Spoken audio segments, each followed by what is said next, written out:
flashcards are one of the best revision resources that there is when used correctly. However, many students don't know how to use flashcards optimally and really struggle with actually getting benefits from them. In this video, I'm going to clearly explain how to use flashcards and how I use flashcards to get all 9s in my GCSEs and 2A stars in my A-levels. If you're new here, please make sure to subscribe and please can everyone leave a like.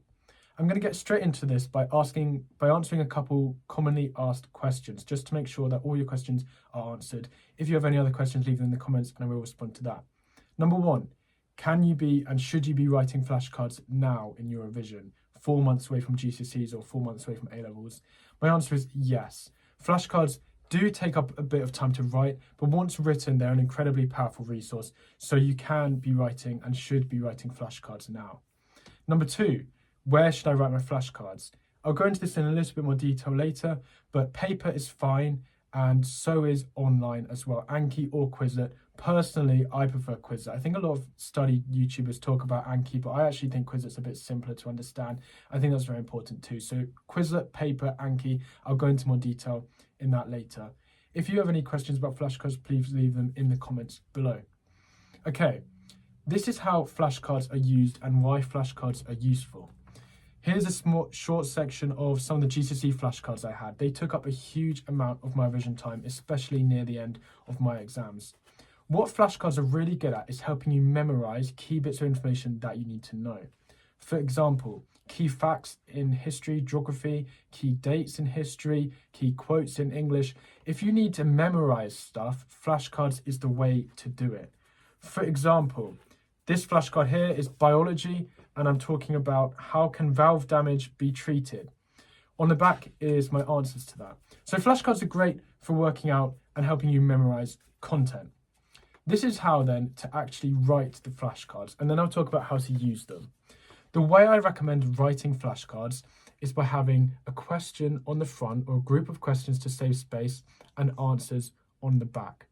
I'll put some flashcards of questions and answers on the screen now, and make sure to check the community page in my channel for more. I'll put up lots as well, so keep updated and make sure you're subscribed for that.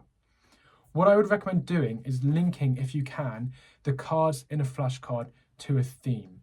So on this biology paper 2 flashcard, I'm talking about valve damage in the first question. Then the second question says, finish the sentence. Replacing a valve is a much less something procedure than a whole heart transplant. So all of this is linked on the same theme, and this just helps forge connections in your brain, which can be very useful later on as well. Now, what you shouldn't do with flashcards is just write notes on one side, just notes and photos or whatever. What flashcards should be is question answer, so you're actually recalling information. Importantly as well, they should be focused on your weak points. Don't just write flashcards about the whole of everything, okay? We don't have the time for that. Focus flashcards on your weak points. So for example, after you do a test, after I did a science paper, I'd go through and anything I got wrong, I would flashcard to help me remember it in the future. So focus flashcards on your weak points, on the things that you don't know. If you think you're going to remember it or you do know it, then don't write a flashcard on it, because that is a waste of your time. Right then, how to actually use flashcards. Let me explain. There are a couple ways of using flashcards, and this circles around whether they're paper or online. If you have paper flashcards, and personally I would recommend paper flashcards for subjects such as maths, where you need to draw graphs or anything like that.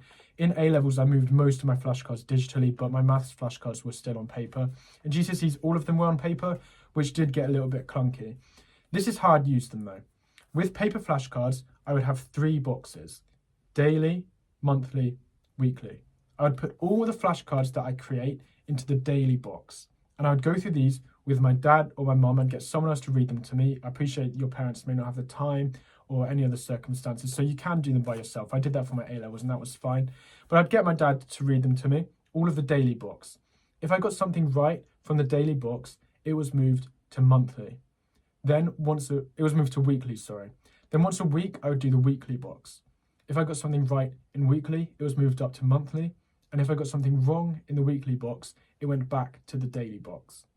Then once a month, we did the monthly box.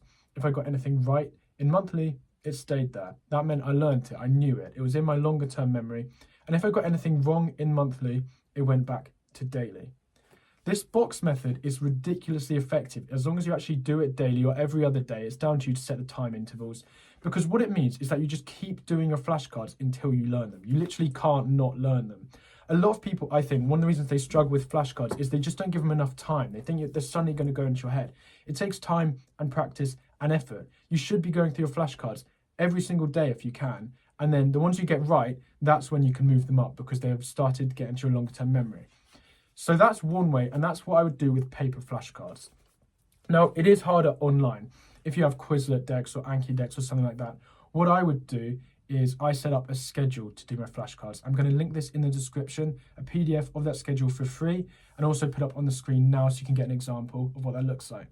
So I split all my flashcard decks into 2 weeks, and I basically went through like history on one day on Weimar Nazi Germany as a topic, and then I did that topic again later. So I just made sure I was going through all my topics every 2 weeks.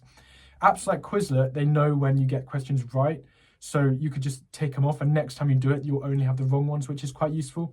So those are the ways of actually doing flashcards. In conclusion, I hope that video was really helpful. Flashcards are pretty simple to do. All you need to do is write them based on your weaknesses, question and answer of something that you know you need to remember. Then you just go through them as much as you can, try and set out regular time to do these flashcards, and over time they will become memory for you. Please leave any questions in the comments. I will respond to all of them. Any emails as well, I always respond to. If you want more personalized advice, I'm absolutely happy to give it to you. But that is how to use flashcards. My main advice is don't give up on them. Don't just write notes on flashcards because that's not really very helpful. It has to be question answer. It has to be your mind thinking of something. Thanks for watching, and I'll see you in the next video.